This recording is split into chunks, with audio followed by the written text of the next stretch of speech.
동일성이 아니라 모든 여성은 다 다르다는 거죠. 여성을 하나로 묶지 말자는 거지. 나눠보자는 거죠. 그 사람이 살아온 방식과 그 사람이 생각하는 가치관, 사고관이 다 다른데 어떻게 여성을 하나로 여자는 다 그래, 남자는 다 그래. 그런 건 없다는 거죠.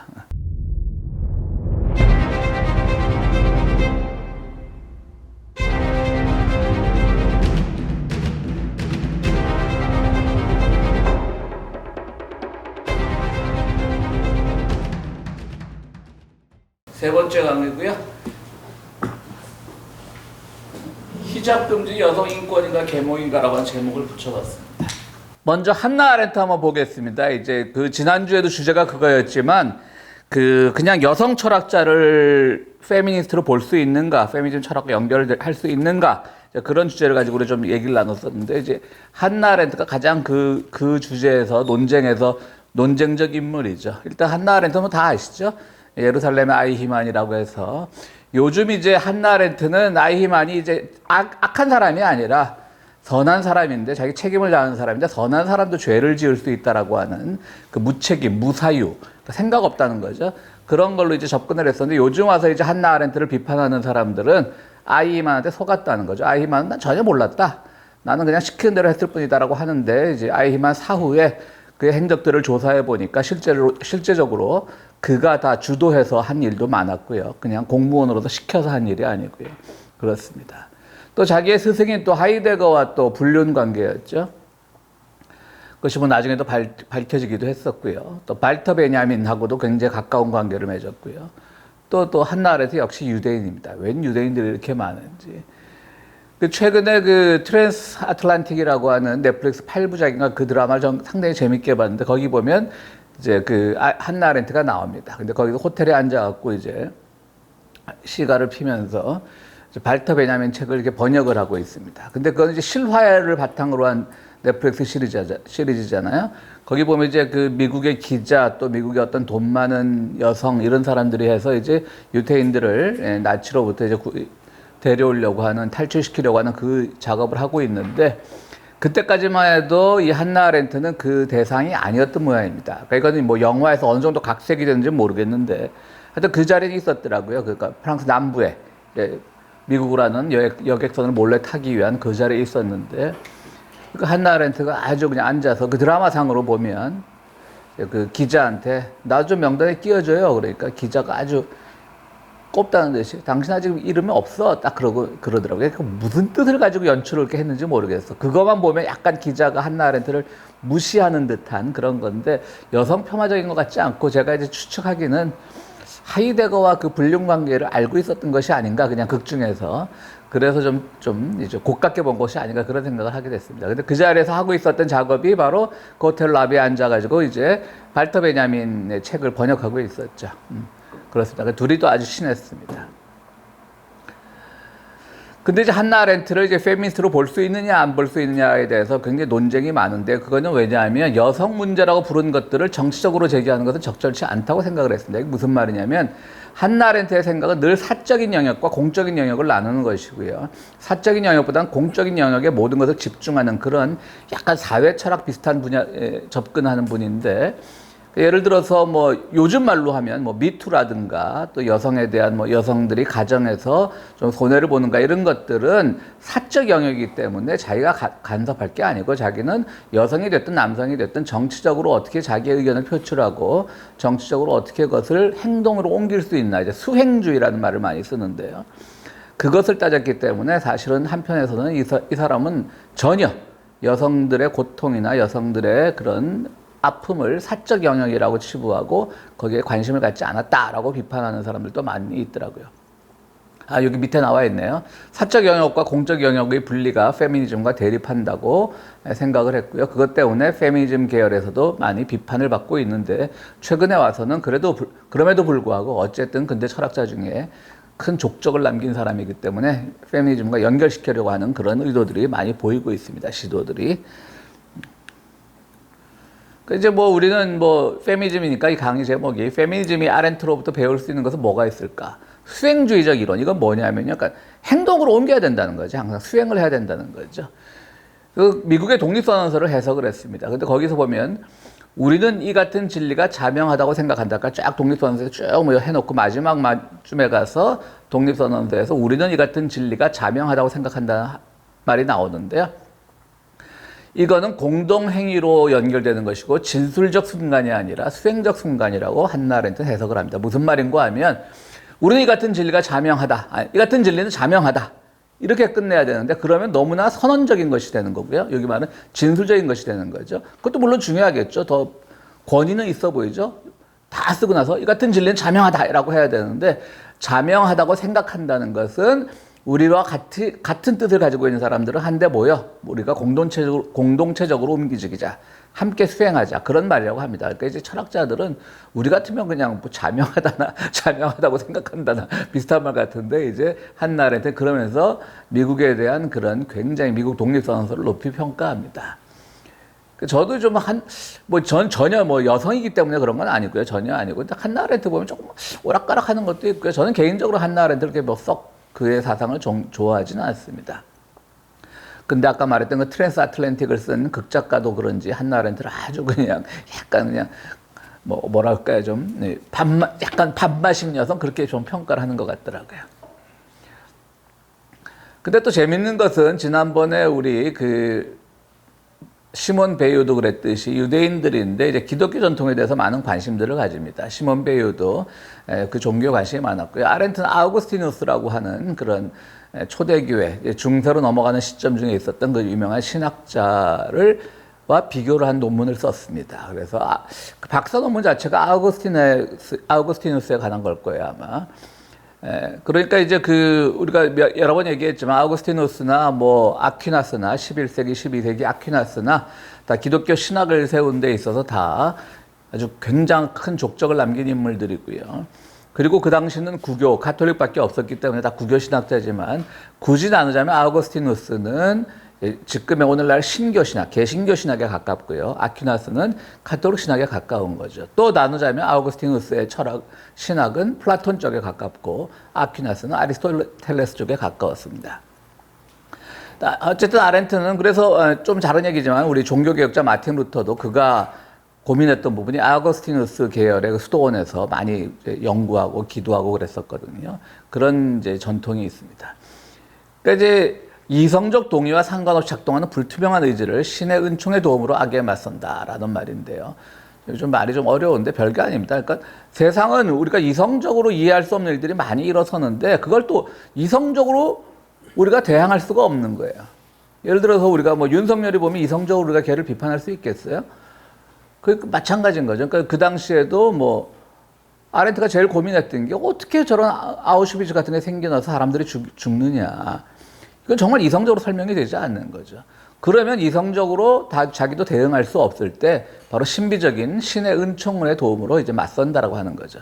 그러면 신의 은총이란 거 오늘날 아렌트의 용어로 하자면 판단력의 우선권을 준다는 거죠. 이건 나빠. 왜 나쁜지도 모르겠어. 아우슈비츠는 나빠. 유대인들을 그렇게 학살하는 건 나빠. 그런 판단권에서 우리와 함께 수행할 사람들을 찾는 거죠. 왜 나쁘냐? 그건 이따 따지자는 거죠. 좀 이따 따지자는 거죠. 그래서 공공적 동의에서 악에 맞설 수 있다라고 하는 거죠. 그러니까 공공적 동의의 영역과 그러니까 아우구스티누스가 이제 발음이 어려우니까 저는 어거스틴 영어식 발음으로 많이 하는데요. 어거스틴이 이제 말했던 그 신의 은총 같은 것들을 이성적으로 설명되지 않고 논리적으로 설명되지 않지만 그것이 오늘 현대에 와서는 우리가 같이 한 마음으로 한 뜻이 되는 그런 공공적 동의와 비교할 수 있지 않겠는가라고 하는 것으로 논문을 썼다고 합니다.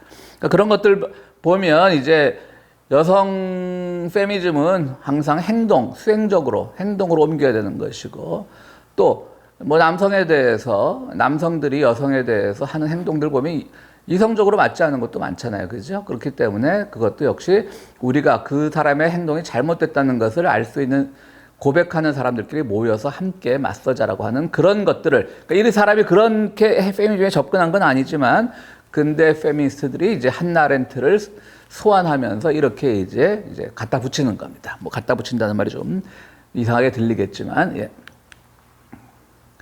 아렌트는 인간의 활동적인 삶을 이루는 세 가지 활동을 구분합니다. 노동, 작업, 행위. 생계를 모색하는 노동이 있어야 되고요. 의무를 추구하는 작업이 있어야 되고, 그 작업이란 것은 이제 뭐 웍이 되겠죠. 뭐 자가 웍이니까 우리나라도 교회 용어에서 웍을 쓰면 사역이란 말 많이 쓰지 않습니까? 사역이죠. 기독교 용어로 하면. 그러니까 사역이란 건 우리가 의미를 추구하는 거죠. 그러니까 뭐 선교하는 거죠. 불가능한 선교를 하는 겁니다. 미션 선교 불가능. 그리고 이제 아렌트는 그런데 철학자답지 않게 행위를 늘 수행한다는 말을 중시했습니다. 행위란 공동체 안에서 타인을 승인하고 소통을 나누며 공적 가치를 실현하는, 즉 인간을 인간답게 해주는 활동이기 때문에 여성들끼리 함께 공동체를 만들어 나가면서 그 안에서 얼마든지 페미니즘 운동을 할 수 있다. 아렌트가 한 말은 아니고 이걸 끌어들여서 오늘날 아렌트를 페미니즘 계열에 포함시키려고 하는 근대 페미니스트들의 노력인 겁니다. 그러니까 이 말은 물론 아렌트가 했지만 이제 근대 페미니스트들은 이걸 끌어들여서 바로 페미니즘과 연결시킬 수 있다라고 말합니다. 근대 올수록 사적 영역이 공적 영역을 압도하고 때문에 그것을 굉장히 이제 아쉬워하는데요. 그렇기 때문에 아렌트는 세계 사랑이라고 하는, 그리고 실존은 오히려 실존주의 같은 걸 좀 비판하죠. 세계 공동체에 대한 사랑, 책임 이런 것들을 강조하면서 실존 거 별거 아니야. 약간 보바르랑도 좀 대립되는데 실존 거 자아야 자아 너 좋자고 하는 거지. 뭐 자뻑이지 뭐 이런 말이죠. 사실 또 실존주의 생각하면 또 틀린 말은 아니지 않습니까? 그렇게 이제 한나 아렌트는 설명을 하고 있습니다. 아렌트와 페미니즘이 만날 수 있는 시점, 이 결론을 내리기까지는 다른 비판하는 얘기도 많았습니다. 그런데 제가 이제 페미니즘 시간이니까 그런 만날 수 있는 지점의 이야기들만 몇 개 끌어내봤습니다. 갈등주의, 아렌트가 말하는 갈등주의인데 갈등주의도 별거 아니에요. 그러니까 변증법의 다른 말 같기도 해요. 늘 A와 B가 부딪혀서 새로운 갈등을 통해서 새로운 이제 결론에 도달하는 거, 그런 걸 갈등주의라고 말하는데, 주체성의 무엇임에 자기만족적 친숙함을 삼가고, 난 주체이기 때문에 동일성의 원칙 이런 것들을 다 삼가고, 나는 뭐야? 난 남자다움이야, 남자임이야, 여자임이야, 이것들을 다 삼가고 행위와 새로운 관계 및 현실들을 발생시킬 수 있는 상쾌한 역량을 위해 사회적인 것에 유혹적인 안락을 거절한다. 그러니까 뭐 독일성의 법칙 같은 거 우리끼리 모이면 안락하잖아요. 그죠? 뜻이 뭐 맞는 사람들끼리 모이면 안락하지만 아무리 뜻이 맞는 사람끼리 모여도 그 안에서 계속 갈등을 일으키자는 거죠. 계속 싸워 나가자는 거죠. 쌈딱이 되자는 얘기죠. 쉽게 말하면.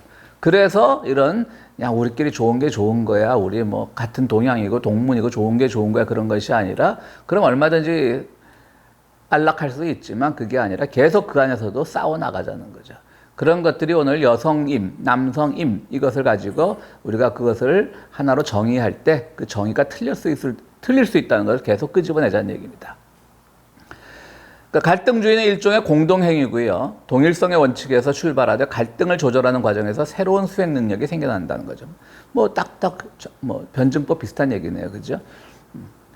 예를 들어 여성은 통일적인 동일성이 아니라 갈등주의적이고 차별적이며 비식별적 존재로 수정된다는 겁니다. 된다는 거죠. 여성 하나로 묶지 말자는 거죠.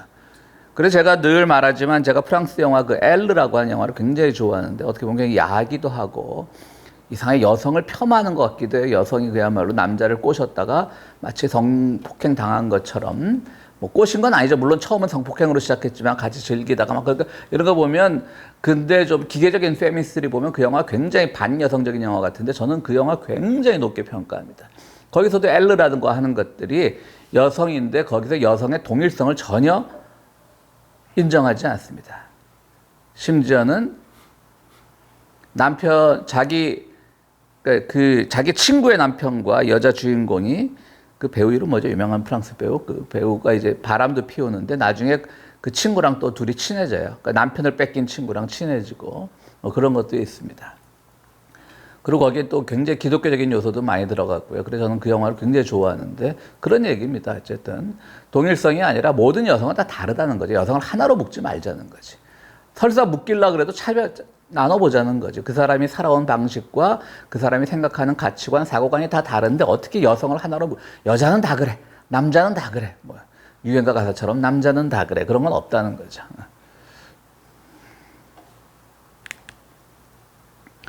또 아렌트의 탄생성이라는 개념이 있어요. 이거는 또 어떻게 보면 약간 제2의 성, 뭐 여성의 성은 뭐 태어난 것이라 만들어진 것이다. 그런 좀 비슷한 개념인데요. 플라톤 철학이 가진 남성 전유 사상을 극복할 수 있다는 거죠. 인간이 새롭게 시작할 수 있는 능력을 말하는 겁니다. 그러니까 뭐냐면 그냥 남자로 태어나서가 아니라 플라톤 철학은 남자이기 때문에 우리는 남자이기 때문에 뭔가를 항상 모든 가치관을 전유하고 우리 세계관을 만들어 나갈 수 있는데 그러지 말고 새롭게 탄생하자는 거죠. 그러니까 본래 생득적으로 날 때부터 얻어진 그런 탄생의 의미가 아니라 그런 탄생이죠. 탄생성이 아니라. 근데 아렌트는 탄생성이라는 말을 쓰면서 항상 새롭게 시작할 수 있는 능력을 가져야 되기 때문에 우리는 기존의 그런 생득적으로 그러니까 날 때부터 얻은 그런 것들을 극복하고 남성이 되었든 여성이 되었든 간에 새로 시작할 수 있는 능력. 그걸 굉장히 강조하는 점에서는 뭐 보바르의 제2의 성과도 비슷하고요. 그런 점이 있습니다. 이런 것들이 이제 현대 페미니즘과 만날 수 있는 지점이 많다는 거죠. 죄를 짓지 않은 사람에게도 정치적 책임을 지을 수 있다는 거죠. 그러니까 이게 무슨 말이냐면 이게 왜 페미니즘과 연결이 되냐면요. 우리 더 글로리의 연진이라고 악역을 맡았던 그 남편을 누가 설명을 하면서 누구는 개새끼고 연진의 남편은 나이스한 그 본 사람 기억나시죠? 나이스한 개새끼라 그러잖아요. 그러니까 그 사람 굉장히 좋은 사람이거든. 그렇죠? 그 사람도 죄를 지을 수 있는 거예요. 굉장히 나이스하면 나이스하죠. 자기 딸이 아닌 자기 혈육이 아닌 딸을 끝까지 지키려고 하는 그 책임감. 하지만 그럼에도 불구하고 자기에는 전혀 어떤 오물도 묻히지 않으려고 하는 나이스한 척하는 그야말로 나이스한 개새끼죠. 그런 대사가 나옵니다. 못 보셨겠지만 못 보셨죠? 그런 대사. 그러니까 이거 같아요. 그러니까 바로 저기 누굽니까? 아히만을 두고 한 말이죠. 그러니까 뭐 아까 말씀드렸듯이 한나 아렌트가 아히만을 속았다는 말도 있지만 어쨌든 아렌트의 눈에 보인 것은 아주 나이스한 사람이야. 책임을 다지는 공무원이고. 근데 개새끼야. 그러니까 죄를 짓지 않은 사람에게도 정치적 책임을 지을 수 있다는 거죠. 근데 이제 한나 아렌트는 죄가 없다고 봤던 거고. 아이히만이. 그런데 요즘 와서 이제 아렌트를 비판하는 사람들은 아이히만한테 노련한 아이히만한테 속았다는 말도 하고 그래요. 악은 예측할 수 없는 곳에서 출현하며 심지어 선한 동기 또한 악의 발생에 기여할 수 있습니다. 사유를 악의 해법으로 봅니다. 그러니까 사유란 뭐냐면 생각 좀 하고 살자입니다. 그러니까 철학이라는 말은 너무 어려워요. 철학이 말하는 건. 우리 생각 좀 하고 살자. 악은 예측할 수 없는 곳에서 출현하는데 자꾸 이건 악, 이건 선 구별하지 말고 상황에 따라서 악이 없어도 죄가 될 수 있고 또 악이 있어도 또 죄가 될 수 없는 상황도 있을 수 있으니까 좀 생각 좀 하고 살자라는 거죠. 그래서 사유는 이제 앞에 콤마가 빠졌네요. 그러니까 따옴표가 빠졌네요. 관조적 삶에서 벗어나 부단히 현실 정치와 관련을 맺는 행위성을 획득하는 작업이라고 하는 것이죠. 그러니까 하나를 보고 어떤 이론이나 이런 것을 가지고 이것은 좋다 나쁘다가 아니라 끊임없이 그 상황과 여러 가지 것들을 고려하면서 생각하는 그러니까 관조적인 삶이 아니라 실천적 삶, 현실 정치와 관련을 맺는 그런 것들을 이제 보자는 거죠. 그렇게 이제 그래서 이제 이걸 보면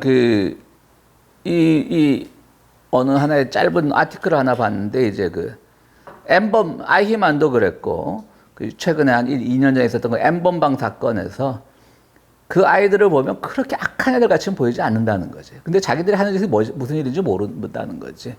그래서 오늘날 페미니즘 운동들은 바로 이런 정말 아까 5번에 나오는 그 연지 남편처럼 굉장히 페미니즘적인 것 같지만 마초적인 데가 있고 여성에 대한 것들 전혀 이해하지 않고 그런 애들도 책임을 물어야 된다는 거지. 그러니까 근데 그거는 굉장히 제가 의미 있게 들리는 게 우리 다 좀 그런 면이 있잖아요. 다 페미니즘 이해하는 척하고 우리는 뭐 여성의 뭐 양성 평등권도 주장하고 가능하면 정치적 올바름으로 말도 조심하려고 하지만 과연 우리가 정말 나이스한 개새끼 소리를 안 들을 수 있는지 한번 우리 반성해 보자는 거죠. 그래서 뭐 N번방과 N번방의 그 범인들과 이제 아히만을 비교한 그런 간단한 아티클을 봤는데 굉장히 이해가 되더라고요. 이런 말들은 거기서 그 아티클에 따온 말들입니다. 그러니까 이제 현대 아렌트와 현대 페미니즘이 어떻게 만날 수 있는가 그런 얘기를 하고 있는 겁니다. 그러니까 아렌트 철학을 공부하는 시간은 아니니까요. 이 점에서 이제 뭐 페미니스트로 볼 수 있다. 그의 사상이 이제 오늘날 페미니즘에 많이 기여할 수 있다라고 하는 겁니다. 베티 프리단이라는 사람이 있습니다. 미국 사람인데요. 이 사람은 제2물결 페미니즘의 선두주자고요. 그러니까 제1물결은 우리도 사람이다라는 것 때문에 이제 우리도 권리가 있다 이런 거죠. 근데 굉장히 페미니즘 역사에서 중요한 인물인데 내용을 보니까 별로 중요한 사람 같지가 않더라고요. 뭐 책에는 여성성 신화라는 책이 있고요. 전미 여성협회 초대 회장을 지냈고요. 그러니까 이런 미국의 페미니즘 운동을 이끌었던 사람이에요. 그리고 여성 뭐지 이게 죄송합니다. 여성 파업이 왜 적혀졌지? 참 요즘 난독증도 아니고 난타증인가? 파업입니다. 파업. 여성 파업 시위 주도를 했습니다. 팝업이 아닙니다. 팝업으로 생각을 했나 보다. 자유주의 페미니즘으로 구분이 되고요. 극단과 보수 모두 수용했는데 문제는 이 사람은 백인이었고 이성의 여성이었다는 거지. 그러니까 뭐 물론 1960년대에서 이제 그런 페미니즘 운동을 할 때 백인 여성들이 가장 앞장설 수밖에 없었겠죠. 그리고 또 그 당시 이성애가 제일 중요할 수밖에 없었겠죠. 당시 뭐 60년대에도 물론 동성애 같은 것들이 있었겠지만 그런 이성애 여성이기 때문에 만약 그때 이제 동성애를 이런 것들을 강조하다 보면 오히려 페미니즘 운동 자체가 초기 단계부터 많은 비판을 받을 수 있기 때문에 아마 그랬을 겁니다. 그래서 뭐 별로 중요한 인물 같지는 않은데 아마 페미니즘 역사에 있어서는 꽤 유명한 인물인 모양입니다. 그러니까 이런 거 요새 너무 뻔한 말이잖아요. 육아에서 남성의 공동 역할 강조하는 거. 그러니까 그당 60년대니까 좀 선두적인 발언이라고 인정해 줍시다. 그죠? 그때는 남성이 육아에 참여하는 거 그때는 정말 완전히 진보적인 발언이었던 모양입니다. 근데 초기에는 베티 프리다는 온전한 인간이 된다는 것은 남자처럼 생각하고 행동하는 것이라고 주장했다가 두 번째 제2의 단계라는 책인데요. 제2의 단계에서는 프리다는 문제를 사용하기 위해 여성성을 사용하라고 조언합니다. 굉장히 오해 소지가 있는 거죠. 여성성이란 게 뭔지 요즘 페미니스트들이 보면 말도 안 되는 거죠. 여성성, 남성성이 없는데. 그러니까 극단적으로 말하면 뭐 회사에서 요즘 뭐 이런 이제 그 페미니즘에 싫어하는 남성들이 여성들이 회사에서 뭐 애교 부리고 뭐 웃음을 팔아가면서 뭐 그냥 판다는 말은 좀 거칠지만 그 회사에서 자기 업무보다는 여성 특유의 뭐 애교나 이런 것들로 문제를 극복한다는 식의 그런 유튜브 짤 같은 거 많이 돌잖아요. 이제 물론 웃기려고 만든 것들이죠. 그래서 결론적으로 이제 그게 틀렸다는 걸 보여주는 짤들이긴 하지만 그런 거죠. 쉽게 생각하면 쉽게 말하면 여성성을 사용하라는 거. 처음에는 남성과 똑같아져야 된다고 말했다가 후기에는 생각이 좀 바뀌어서 여성성을 사용하라고 조언하고요. 성별 중립적 법률보다 성별 구분적 법률이 남녀 평등을 더 잘 성취할 수 있다라는 말도 했습니다. 이 말은 무슨 말인지 아시겠죠? 이것도 좀 논쟁의 여진이 있는데 다 똑같다고 해버리면 중립적으로 해버리면 여성이 가진 신체적인 약점이나 이런 것들이 무시될 수 있는데 오히려 성별 구분적 법률이 있는 것이 뭐 평등을 더 잘 성취할 수 있다. 이것이 오늘날에 오면 뭐 여성들의 병역 한국 사회로 적용해 보면 여성들의 뭐 병역 의무 뭐 윤석열이가 뭐 여자도 군대 가야 된다 그랬다면서요. 뭐 그런 것들하고 비슷하게 저 설명을 할 수 있겠죠. 그러나 그런 성별 구분적 법률을 함으로써 여성들을 그런 어려운 훈련이나 이런 데서 빼줌으로써 또 다른 여성들을 통한 사회 발전을 기대할 수 있는데 그거를 모르고 그냥 무대뽀로 중립적 법률로 가다 보면 문제가 있을 수 있다. 뭐 이거는 뭐 생각하기에 따라서 좀 뭐 그럴 수 있을 것 같습니다.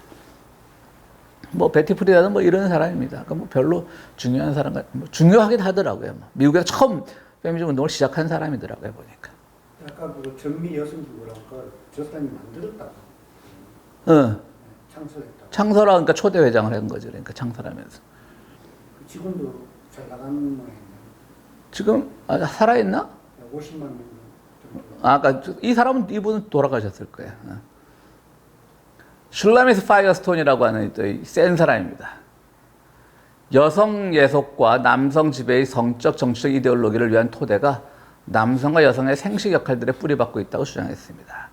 쉽게 말해서 여성이 애를 낳기 때문에 항상 피해를 보고 있다는 얘기인 거죠. 뭐 그렇죠. 사실 육아에 많은 시간을 뺏기기도 하고 뭐 공동육아 남편과 남성과 공동육아를 할 수야 있겠지만 또 실질적으로 출산한다는 것 자체가 여성에게는 엄청난 또 요즘 말하는 경력 단절녀입니다. 경단녀라고 하면 우리 한국말 가르치면서 해야 돼. 운동 시작 때는 경단녀라는 말이 있습니다. 경력 단절녀. 그런 것들은 비슷하죠. 그러니까 여성의 섹슈얼리티를 출산에서 자유롭게 만들고 사회적으로 구성된 여성성과 남성성의 감옥에서 여성의 개성들을 해방시키기 위해 훨씬 더 강도 높인 변혁이 필요하다고 말했다고 합니다. 이건 역시 뭐 굉장히 이제 주디스 버틀러가 요즘 나이 들어서 조금 생각이 바뀌었는데 주디스 한창 잘 나갈 때 세게 나올 때 약간 이런 쪽이었었죠. 주디스 버틀러도 여성성과 남성성의 감옥에서 여성들을 해방시켜야 된다. 여자. 근데 요즘 와서 여자가 어디고 남자가 어디냐 이런 쪽으로 좀 흘러버렸죠. 그게 어떻게 가는 거예요? 응? 그럼 어떻게 가는 거예요? 여성의 섹시를 출산해서 자유롭게 하는 애 놓지 말자는 거지 뭐. 거예요? 인류는 어떻게 돼요? 그게 페미니스트가 안 되는 거야. 그러니까 스텔라 씨는 보수적이야. 불교를 너무 오래 믿었어. 인공적인 재생산, 그러니까 뭐 시험관 아기를 놓든지 해서, 야 시험관 아기라는 것도 시험관에서만 크는 건 아니잖아요, 그죠? 그래도 출산하잖아. 자연적인 출산을 대체해야 할 것이고 서로가 서로를 선택한 의도적인 가정이 유전적 가정을 대체해야 된다. 그래서 제가 또 한국 영화 중에 이 영화 굉장히 좋아합니다. 가족의 탄생 본 분 계세요? 완전히 우리말로 하면 콩가루 가족이죠. 콩가루 가족. 누구도 하나 겹치지도 않고 심지어는 그 다나하기로 유명한 중년의 여배우 고두심이 자기가 한창 나이가 어린 엄태훈이라고 하는 엄정화의 남동생이죠. 오빠가 아니라. 그랑 같이 막 살림을 차리고 그런 설정들. 거기서 아무런 그 상관도 없는 또 하나의 아이, 그 배우 이름 갑자기 생각이 안 나는데 그 아이 또 뭐 나중에 공효진도 나오고 거기서 굉장히 복잡합니다. 이 장면에서 제일 쇼킹하면서 재미있게 봤던 게 공효진이라는 배우가 자기 엄마랑 바람난 유분, 엄마는 이제 혼자 사는 사람인데 자기 엄마의 그 내연남은 가족이 다 있어요. 그러니까 이제 엄마가 자꾸 희생당한다고 생각하는 거죠. 엄마 혼자 사는데 같이 사랑하는 저쪽 남자는 이제 가정이 있는 남자니까. 그래갖고 그 집에 쳐들어가. 이 공효진이 우리 엄마랑 그만 놀라고 당신이 장난치는 거 아니냐고. 우리 엄마 사랑도 하지 않으면서 당신 그렇게 자식도 있고 와이프도 있는데 뭐한 짓이냐 그러니까 장면 생각나세요? 그때 거기서 그 남자가 뭐라 그러냐면 난 네 엄마를 사랑한다 그런 거예요. 저 굉장히 한국 영화에서 충격적이었어요. 그럼 그 집에서 같이 밥 먹고 있던 아들과 그 본래 와이프는 뭐가 되냐고. 굉장히 저는 뭐 영화니까 근데 야 한국 영화 이렇게 발전하는구나. 예전 같으면 쩔쩔쩔쩔 매야 되는데 난 네 엄마를 사랑한단다고 나오더라고요. 그래서 참. 또 그 밖에도 이 영화 참 잘 만든 영화입니다. 이 김태형은 여러분들이 잘 아는 탕웨이의 남편입니다. 복 받은 사람이죠.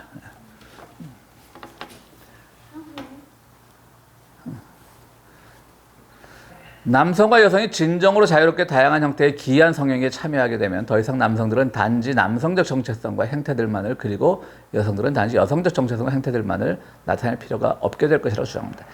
이분도 70년대 분이 상당히 파격적인 거죠. 그죠? 그 68혁명 때 그 영화, 그 프랑스 영화 굉장히 야한 거, 갑자기 잘 알더니, 몽상가들인가? 우리말로 몽상가들인가? 그거랑 비슷한 거죠, 뭐. 거기서는 근친상간, 남매가 같이 뭐 섹스하는 장면 나오지 않지만 서로 벌거벗고 침대에 누워있는 것도 나오고요. 근데 이제 여기서 이제 그런 것들을 하자는 거야. 그러니까 뭐 그렇게 한 남자, 한 여자에 집착을 하냐는 거죠. 이분이 이제 빼고 있는 게 하나가 있어. 놓친 게 하나가 있어요. 뭘 놓쳤겠어요? 이거는 집중됩니다. 이런 세상이 되면 다 모두가 프리섹스를 즐겨 좋을 것 같지만 잘생긴 남자, 잘생긴 여자로 집중돼서 저만 걸고 넘어가면 안 돼. 저나 우리 공반장 같은 분들은 그냥 평생 루저로. 젠더에서 자유로워진 여성들은 더 이상 남성들에게 자신을 지배해달라고 신호들을 보낼 필요가 없다는 거죠. 문화가 과학과 기술을 남성적인 것으로 그리고 인문학과 예술을 여성과 연계시키고 있는데요. 현실에 대한 남성적 반응은 기술적 반응으로 여성적 반응은 미학적 반응으로 구분되지만 이것도 다 혁명을 해서 남성, 여성, 남성적, 여성적 이런 말 다 없애자는 얘기죠.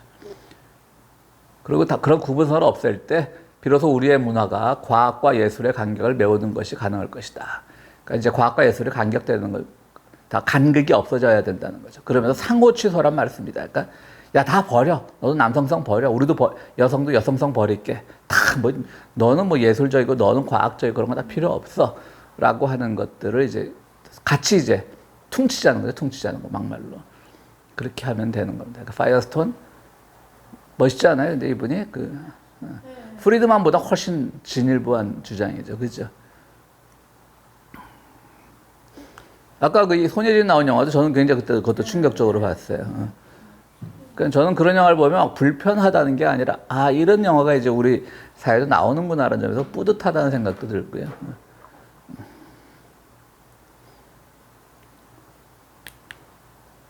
자, 그래서 오늘 김진희 선생님 오늘 안 오셨지만 늘 어렵다고 말씀하셨고 이론만 하니까 오늘은 번외편으로 중간중간에 이론보다는 한번 이슬람 페미니즘 한번 공부해 보도록 하겠습니다. 뭐 그분 다 아시죠? 부르카는 이제 옷을 완전히 가리고 눈 있는 부분도 망사로 해서 보이게 하는 거예요. 부르카고요. 니캅은 이제 눈은 뜨게 해주는, 눈 있는 부분 터놓는, 얼굴만 완전히 가리는 거고요. 눈만 노출하고요. 주로 사우디 예멘에서 그런다고 합니다. 제일 유명한 게 우리가 잘 아는 히잡이고요. 그 다음에 히잡은 이제 머리에 이제 그 스카프만 두르면 되는 건데, 차도르가 있죠. 그러니까 얼굴 부분은 그 뭐 히잡하고 비슷한데, 그 대신 이분들은 밑에까지 다 이란 여성들처럼 다 가리고 다닌다는 거죠. 이게 이제 이슬람의 페미니즘 할 때 이것 때문에 늘 이제 문제가 생긴다는 거죠. 여자에게 히잡을 벗겨야 된다는 거죠.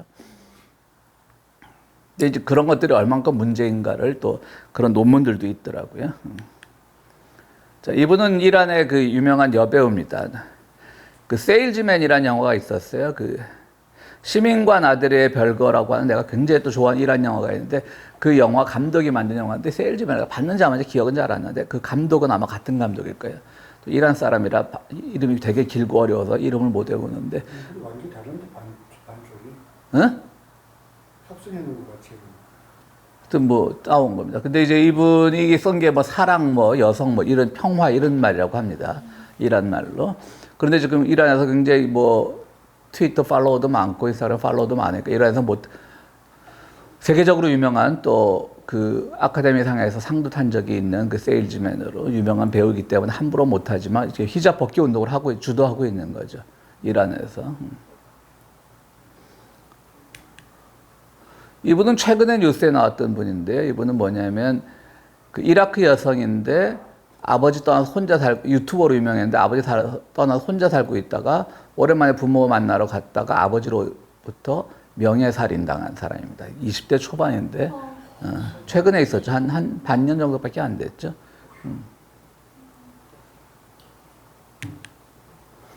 이건 1959년 카이로 대학 영문과 졸업 사진이라고 합니다.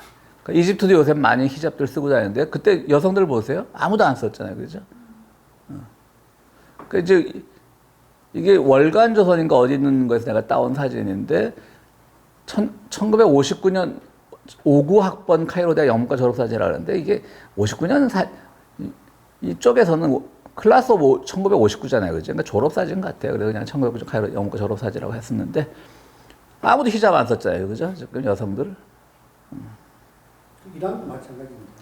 이란, 그래서, 맞아. 내가 그 말을, 이란도 예전에 팔레비 왕조 때는 너무나 근데 그 사진 유명하잖아. 막 테헤란로에서, 테헤란로, 강남이고, 테헤란에서, 그러니까. 굉장히 그 사진 너무나 본 사람들이 많아서 이 사진 우연히 발견해가지고, 이제 카이로 대학 1959년 졸업생 사진이랍니다. 내가 태어난 1년 뒤에.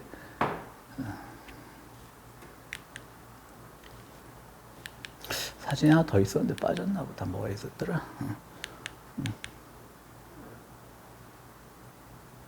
명예살인은 그 히잡을 안 썼다고 명예살인 그것도 아니고 뭐 네 맘대로 유튜브하고 얼굴 팔고 다닌다고.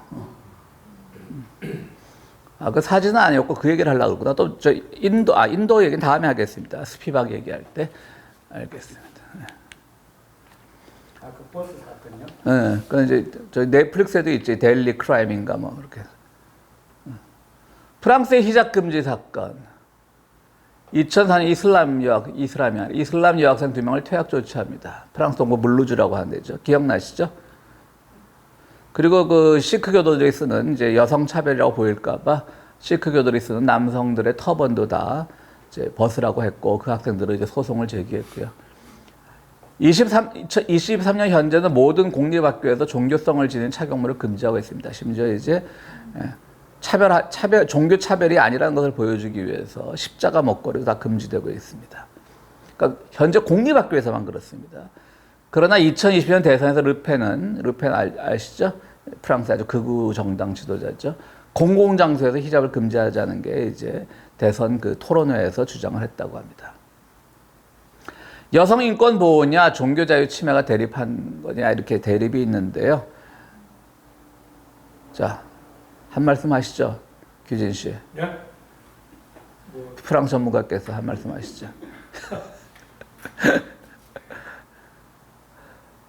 저는 이거 좀 프랑스가 오만하다는 생각을 합니다. 프랑스. 오지랖 왜냐하면 이게 종교 문제가 아니었던 거예요. 계몽주의 문제였다는 거예요. 자기들은 여성들을 해방시킨다고 생각을 했던 거지. 근데 히잡을 통해서 예를 들어서 뭐 프랑스 같은 데 와서 뭐 명예살인 할 수 있겠어요. 그리고 다 큰 여성들이 얼마든지 프랑스에 살다 보면 뭐 20살 넘으면 독립도 할 수 있는데 그럼에도 불구하고 자발적으로 쓴다는 말이죠. 그게 과연 그 자발성이라는 말이 어느 정도 자발적으로 이 무슬림 여성들이 자발성을 유지하느냐는 별개의 문제로 놓고라도 그 밀리언 달러 베이비라고 하는 인도 영화가 있는데 그 영화에 보면 그런 장면이 나와요. 그 이제 미국에서 대학 교수라고 하는 한 여성이, 인도 여성이 히잡을 쓰고 가는데 그때 막 이제 히잡 반대 운동이 미국에서 일어날 때예요. 그 남학생 하나가 여교수 뒤통수를 팍 때리는 장면이 나와요, 영화에서. 근데 그 미국서 사는 그 무슬림 여성인데, 인도 여성, 무슬림 여성인데, 그 무슬림 여성이 누구의 억압에 의해서 그걸 썼겠어요? 자기는 그냥 옳다고 자기 종교 행위라고 생각하고 쓴 거란 말이죠. 근데 그걸 자꾸 우리가 종교적으로 계몽하지 못한 그런 사람이라고 보니까 이 프랑스 계몽주의가 저는 21세기에도 작동했다고 봅니다. 이거는 그런 생각이 듭니다. 그러니까 이제 자기들도 아차 싶으니까 너네만 그런 게 아니라 다 못하게 한다는 건데 이것도 뭐 십자가는 이미 뭐 기독교가 안 기독교를 떠나서 이미 다 뭐 그야말로 여성들의 미의 상징이 목걸이로 얼마나 많이 애용되고 있는데 십자가 목걸이 한다고 다 또 기독교는 아닐 거 아니에요. 그렇죠? 그런데 그것까지도 이제 자충수를 둔 거죠, 한마디로. 그래서 저는 이것은 그놈의 계몽주의가 뭐길래 프랑스가 2004년에 잘못을 했다라고 하는 것이죠. 지금도 뭐, 계몽주의가 아니고 히잡 금지는 소수민족 탄압 이런 거죠. 그러니까 저는 탄압이 그건 아닌 것 같아. 그건 아닌 것 같아. 그냥 무슬림 인종주의. 아니 무슬림 혐오. 아니 무슬림 혐오지만 시작은 무슬림 혐오지만 가르치고 싶었던 거지. 너네 왜 그정 벗고 뭐니 그게? 저는 그게 비슷한 것 같은데 두 개가 틀린 점이 이렇게 연결되는 그러니까, 것 같아요. 개몽한다는 게 소수 그죠. 다수가 있고 소수가 있는데 다수적으로 끌어들이는 거니까 소수를 다수의 문화로. 그 소수가 좀 이상하다고 보는 거잖아요.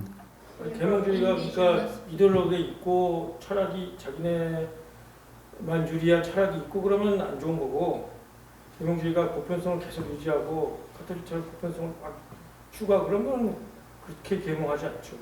그러니까 계몽주의도 여러 가지지 그렇게 그걸 계몽주의 불란서 계몽주의가 뭐다 이렇게 얘기하기도 사실 어려운 거예요. 근데 요즘 뭐 요즘 포스트 모던 시대에 누가 계몽주의를 좋은 것도 있다 그래 다 욕하지.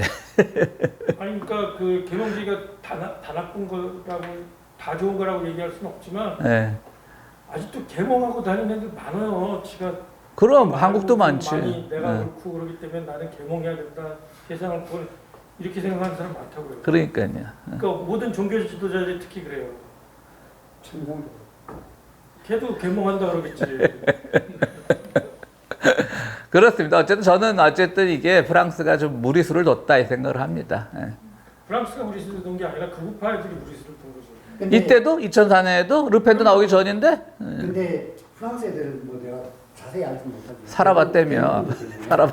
네, 대부분의 경우에 그 사람들이 갖고 있는 문화적 불로성이라는 게 굉장히 좀 인종차별적으로 그러니까요. 작용을 하더라고요. 그러니까 걔들 심지어는 벨기에 애들도 굉장히 웃기게 여기고 그다음에 다른 유럽 애들 갖다가 자기들보다 훨씬 수준이 낮은 애들을 보는 그렇지. 나폴레옹처럼 생각하는 거지. 저 루페는 딸이에요, 딸. 아 맞아. 그 아버지는 80년대 말부터 활동. 저기 불란서 축구를 안 본 사람이에요. 왜냐? 축구하는 애들이 대부분 외국에서 온 애들이. 뭐 세네갈 이런 데서 온 애들이니까. 알제리에서 지단이 알제리에서 왔고 그러던 구급파들이 그런 거지. 옛날부터 그랬지 옛날부터. 근데 그 구급파들이 옛날보다 많아졌다는 거죠. 그렇죠. 그게 이제 아쉬운 거지. 한국도 마찬가지. 봤어요? 많아진 건가요? 아니면 좀 시끄러운 건가요? 저희 아니 시끄러운 것도 있지만 득표수가 일단 퍼센티지가 많아졌으니까. 퍼센터지가 많아요. 얘 요번에 20% 넘었잖아요. 애가 르펜이? 옛날엔 10%도 안 됐는데 아버지는 10%도 겨우 될까 말까 했는데 딸이 더 한심하게 보이는 딸이 더 많이 받으니까. 그렇습니다. 어쨌든. 박근혜가 박정희보다는 많이 지지를 못 받았잖아요. 그 지 아버지까지 이제 더 한심한 나라 끌고 들어갔지. 지 아버지까지 인기 떨어지게 만들었지. 여성차별 철폐 협약. 야, 이거 한글로 치는데 엄청 어렵더라고요. 여성차별 철폐 협약. 아까 막 몇 번을 하시던데. 7조에 따르면 국가가 여성의 정치적 공공생활에서 여성이 차별당하지 않도록 보호해야 될 의무가 있다고 규정합니다. 그리고 경제사회 문화적 권리에 관한 국제규약은 교육은 모두에게 주어져야 하고 다른 인종이나 종교적 집단에 대한 관용과 이해를 장려해야 한다라고도 말하면서 동시에 시민 정치적 권리에 관한 국제규약, 조금 이제 약자가 틀립니다. ICSCR이고 이건 ICCPR인데요. 18조 3항은 개인의 종교에 대한 자유로운 표현은 공공안전이나 질서, 건강, 도덕 등을 보호하기 위해 제한될 수 있다라고 이렇게 말해서 자기들도 지금 모르는 거지, 헷갈리는 거지. 두 조항이 규약이 다 어긋나고 있는 거죠. 제한을 시켜야 되느냐, 장려해야 되느냐. 이 프랑스 법률이에요? 아니, 이거는 전 세계적으로 다 함께 나눈 겁니다. 뭐 가입한 나라도 있고 물론 가입 안 한 나라도 있겠지만. 예. 하기야 테러 방지를 위해서. 예. 국제사회의 여성인권 규범과 이슬람권 내 페미니즘의 흐름과 동향, 아프가니스탄과 이란 사례를 중심으로 구기연이라고 해서 그냥 무슨 연구소 이름인 줄 알았더니 사람 이름이더라고요. 구기연이라고 하는 서울대 아시아연구소 연구원의 논문을 제가 또 오늘 요약하면서 봤습니다. 이걸 찾아서 봐서 몇 가지 거기서 나온 얘기를 요약을 하겠습니다. 그러니까 이게 사실 아까 우리 카이로 대학교 졸업사진도 봤듯이 9.11 테러 이후 중동과의 전쟁 명분으로 여성 인권을 거론하기 시작한 측면이 있습니다. 그러니까 히잡을 딱 공략을 한 거지. 야, 그러니까 계몽이 맞대니까 힘으로 이렇게 하는 게 맞대니까. 그러니까 야, 우리가 저거 여성 인권 보호해서 히잡 벗겨야지. 쟤들 얼마나 답답하겠냐라고 하는 거죠. 로라 부시, 아버지 부시의 부인이죠. 여성에 대한 심각한 억압과 잔혹 행위는 올바른 종교적 행동이 아니다. 그리고 최근에 미국의 군사작전으로 아프가니스탄 여성들은 더는 죄수처럼 갇혀있지 않아도 되며 처벌의 두려움 없이 음악을 듣고 교육을 받을 수 있게 되었다라고 로라 부시가 이렇게 얘기를 했다고 하는 겁니다.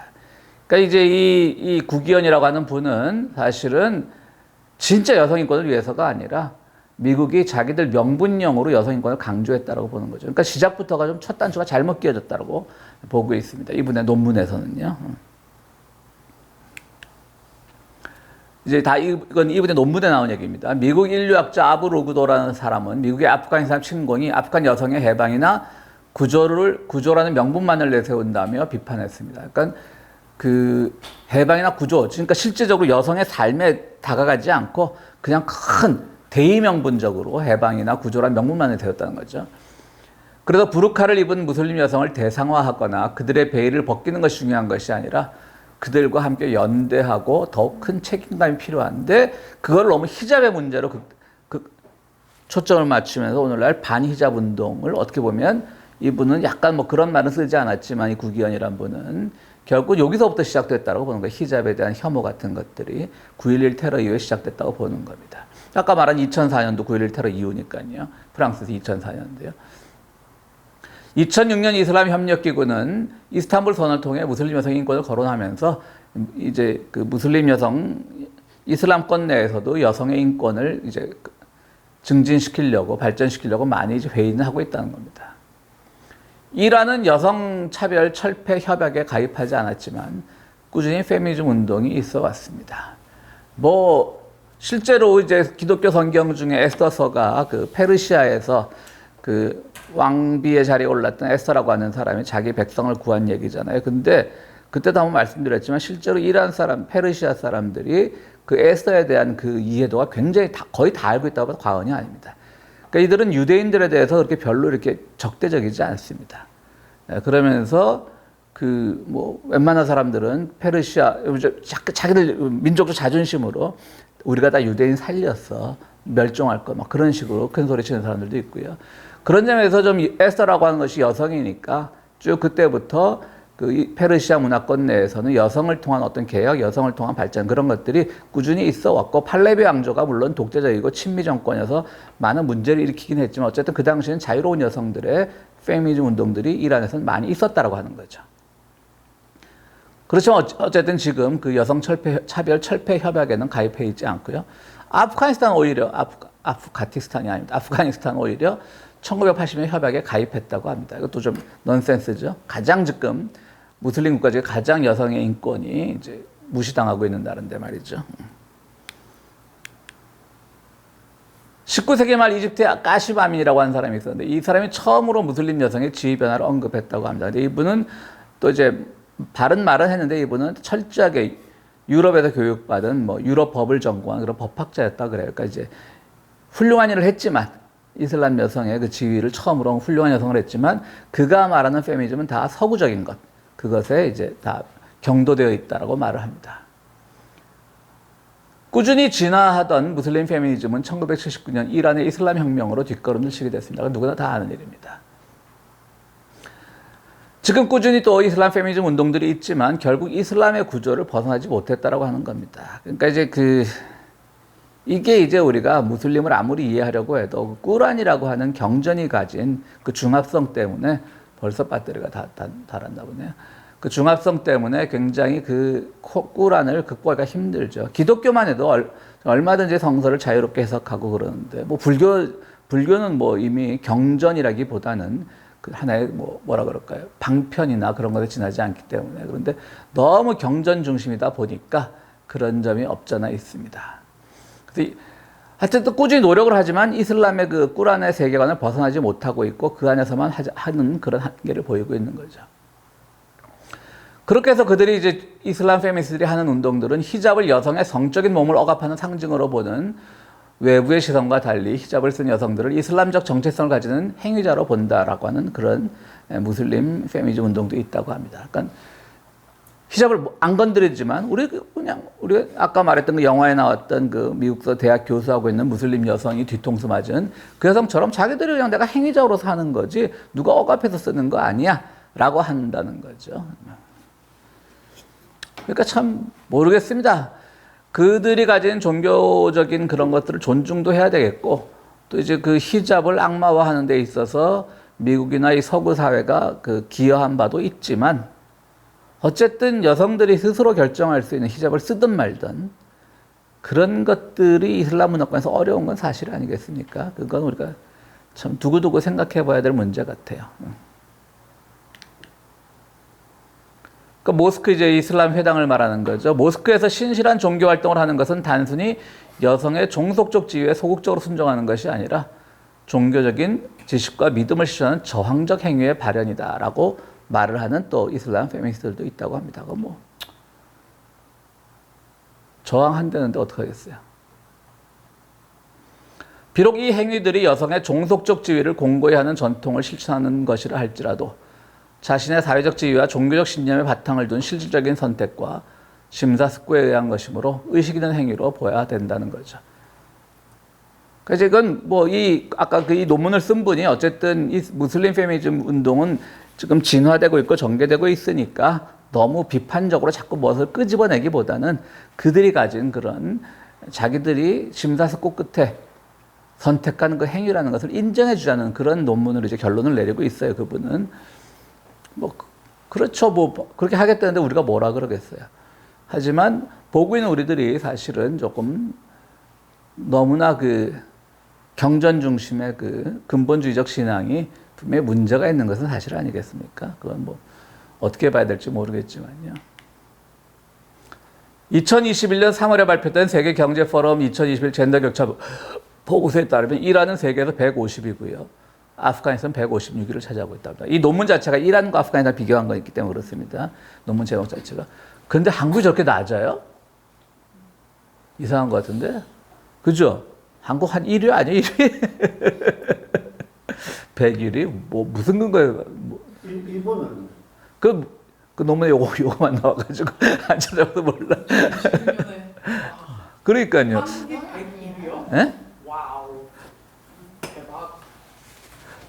그럼 임금 격차나 또는 뭐 그런 것 때문에 그런 것도 있을 거예요. 그러니까 그 논문에 뭐 저건 많아요. 팩트는 많이 있더라고. 팩트는. 예?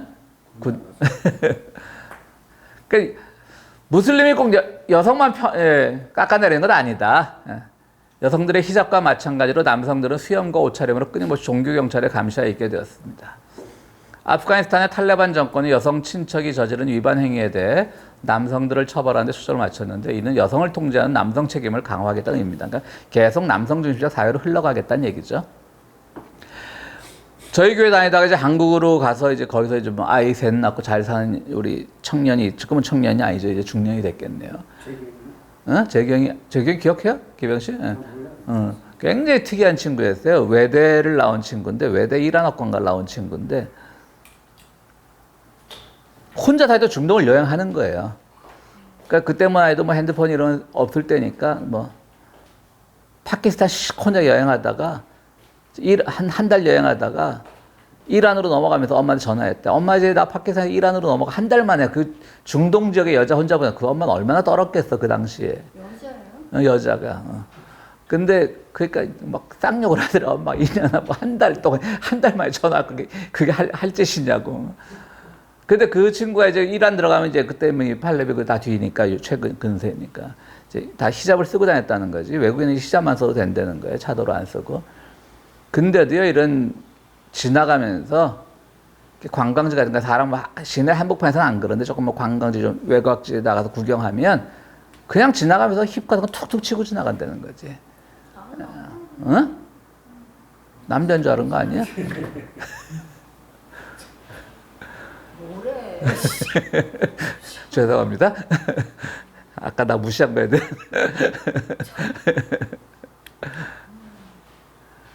그 결론은 아까 구기현이라는 분이 이렇게 내려요. 세계가 여성의 부르카를 씌우는가 마는가, 히잡을 씌우는가 마는가 보다 실제로 아프간 여성들에게 더욱 위급한 노인은 바로 교육받을 수 있는 권리, 일할 권리 등에 더 많은 관심을 세계가 가져야 된다는 거죠. 그러니까 너무 히잡에 매몰되지 말자는 얘기지, 이분의 결론은. 그리고 히잡이 그렇게 악마화되는 데는 사실은 서구 사회가 기여한 바도 없잖아 있다. 이런 식으로 결론을 내리고 있습니다. 오늘 그 다음 주에는 뭐 흑인 여성, 이제 우리 이론가들도 소개하면서 뭐 흑인 페미니즘 혹은 또 인도 페미니즘 이런 거 하나씩 번외편으로 진행해서 좀 쉽게 하도록 하겠습니다. 이상 마치겠습니다.